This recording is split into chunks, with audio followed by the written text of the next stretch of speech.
오늘 이 아침에 함께 부를 찬송 449장.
잠언 11장 1절에서 31절까지의 말씀.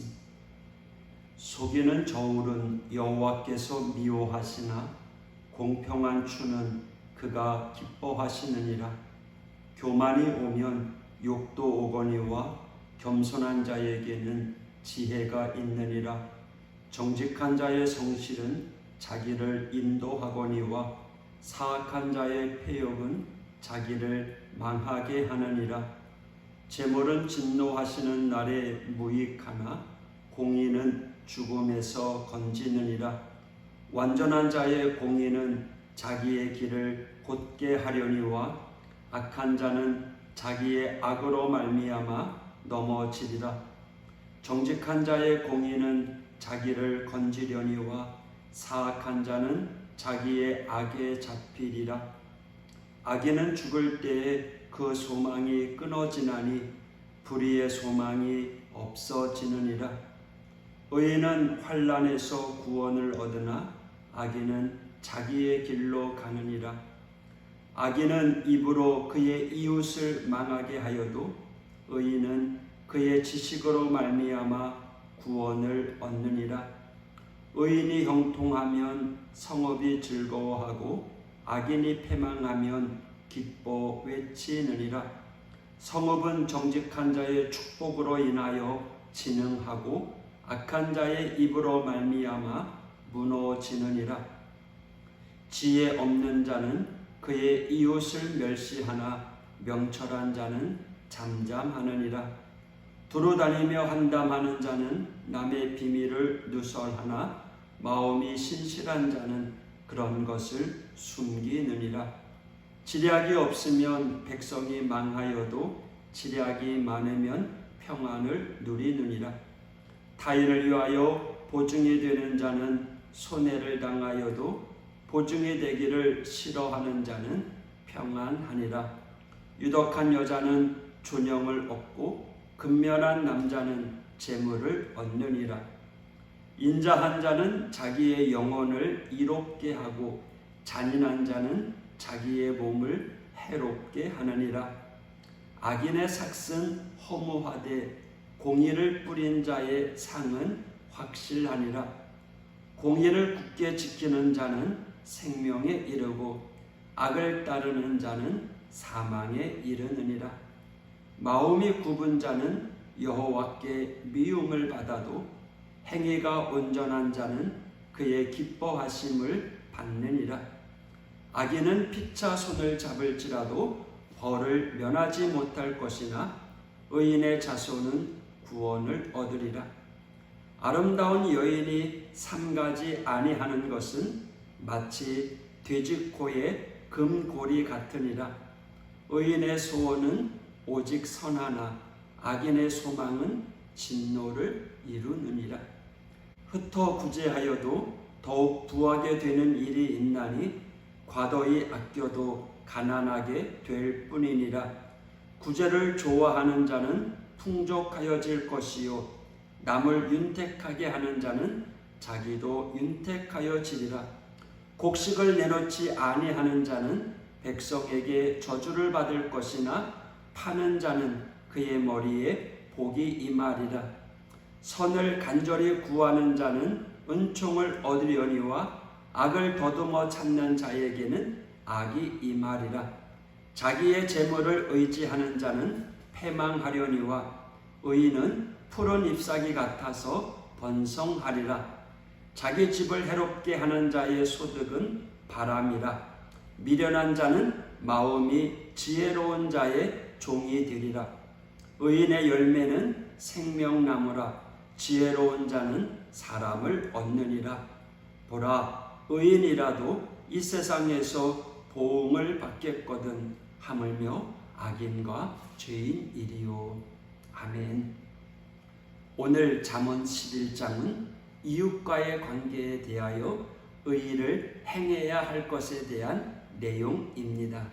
1절 속이는 저울은 여호와께서 미워하시나 공평한 추는 그가 기뻐하시느니라. 이것은 비단 상거래에만 해당하는 말씀이 아닙니다. 그럼에도 우리 그리스도인에게 있어서 공정한 상거래는 기본적으로 지켜져야 할 윤리입니다. 하지만 안타깝게도 정직한 삶을 살아가는 그리스도인이 특별한 믿음의 사람으로 취급되는 안타까운 현실을 보게 됩니다.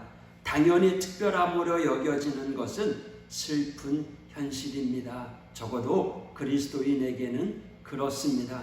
우리가 더욱 주목해야 할 것은 속이는 저울은 하나님이 미워하신다는 것입니다.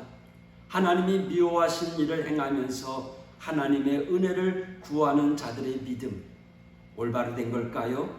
담대한 것일까요? 아니면 무모한 것일까요? 5절 완전한 자의 공의는 세상 사람들은 털어서 먼지 나지 않는 사람 없다라고 말하면서 자신의 죄악을 어쩔 수 없는 것으로 합리화시킵니다. 그러나 우리 그리스도인들은요, 우리는 비록 죄 많은 자이지만 그럼에도 완전하신 하나님을 쫓아야 한다라고 말하면서 자신의 부족함을 부끄러워하고요. 반면에 하나님의 거룩하신 성품을 쫓으려는 자들입니다. 즉 우리 그리스도인들은요, 세상 사람들보다 더 도덕적인 것이 아니라 우리도 여전히 부족하지만 지향점이 다른 것입니다. 시어머니 욕하면서 시어머니를 닮아가는 며느리가 아니라 거룩을 추구하는 가운데 변화되는 큰 바위 얼굴이 되어야 하는 거죠. 13절에 두루 다니며 한담하는 자는, 이것은요 하나님께서 금지하신 명령인데요, 레위기 19장 16절에도 같은 말씀이 나옵니다. 너는 내 백성 중에 돌아다니며 사람을 비방하지 말며 내 이웃의 피를 흘려 이익을 도모하지 말라. 나는 여호와이니라. 여기서 한담하는 자는 70인 역에서는 혀 2개 가진 자로 번역되었습니다. 결국 한담하는 자는 여기서 이 말하고 저기서 저 말하는 두 말하는 사람을 일컫는 것입니다. 한담, 비방, 험담, 이러한 내용은 물론 사실일 수 있습니다. 그러나 비록 그렇다 할지라도요, 좋은 면은 생략한 채 결점만 침소봉대하는 것은 소위 생사람을 생매장시키는 것 같습니다. 그러므로 우리는 다른 사람에 대하여 말할 때 사실을 말하기보다는 진실을 말하기 위해서 노력해야 됩니다. 그 사람의 진면목을 알지 못한다면 차라리 입을 다무는 것이 현명한 것입니다. 17절, 인자한 자는 자기의 영혼을 이롭게 하고 잔인한 자는 자기의 몸을 해롭게 하느니라. 여기 인자하다고 해서 모든 사람으로부터 인정을 받고 유익을 얻는 것은 아닙니다. 반면에 잔인하고 악하다고 해서 모든 불이익을 받는 것 또한 아닙니다. 우리 보이는 육체의 삶은 영혼의 상태와 비례하지 않습니다. 하지만 분명한 것은요, 영혼의 핍절은 뼈를 마르게 할 뿐만 아니라 비참한 죽음에 이르게 한다는 것이죠. 22절, 아름다운 여인이 삼가지 아니하는 것은 마치 돼지코의 금고리 같으니라. 여인이라면 누구나 늙어서도 아름다움을 유지하고 싶은 마음이 있을 것입니다. 그것은 잘못된 것이 아닙니다.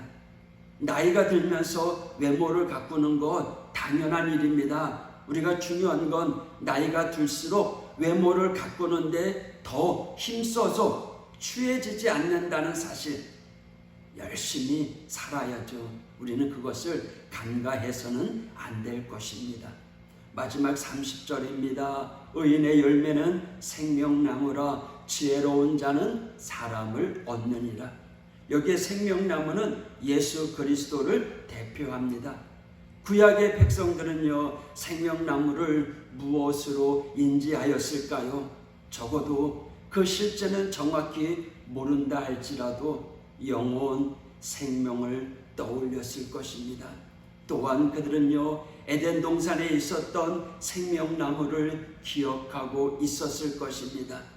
하지만 그 생명나무는 하나님께서 범죄한 인간에게 먹지 못하게 한 열매였잖아요. 그들에게 생명나무는 쉽게 다가갈 수 없는 것이었습니다. 하지만 생명나무이신 예수님으로 말미암아 오늘 우리는 영생의 길을 얻게 되었습니다. 저와 여러분은 참으로 복된 자인 줄 믿습니다. 사랑하는 성도 여러분, 이제 한 주간의 시작입니다. 이미 얻은 생명나무의 열매를 마지막 때까지 잘 간직하는 우리 믿음의 성도가 되기를 원합니다. 기도하겠습니다. 하나님 아버지 감사합니다. 오늘도 만나는 사람에게 의를 행하는 믿음의 성도가 되게 하여 주시옵소서. 의인의 길을 걸어가야지 행여나 악인의 길을 걸어가는 자 한 사람도 없게 하여 주시옵소서. 예수 그리스도를 바라보며 생명나무 영생의 길을 얻게 하여 주신 그 은혜를 생각하며 오늘도 우리에게 맡겨준 사명의 길을 잘 감당하는 믿음의 성도들 되게 하여 주옵소서. 장마 기간에 있습니다. 하나님 영육간에 강건하게 붙잡아 주시옵소서. 예수님 이름으로 기도했습니다. 아멘.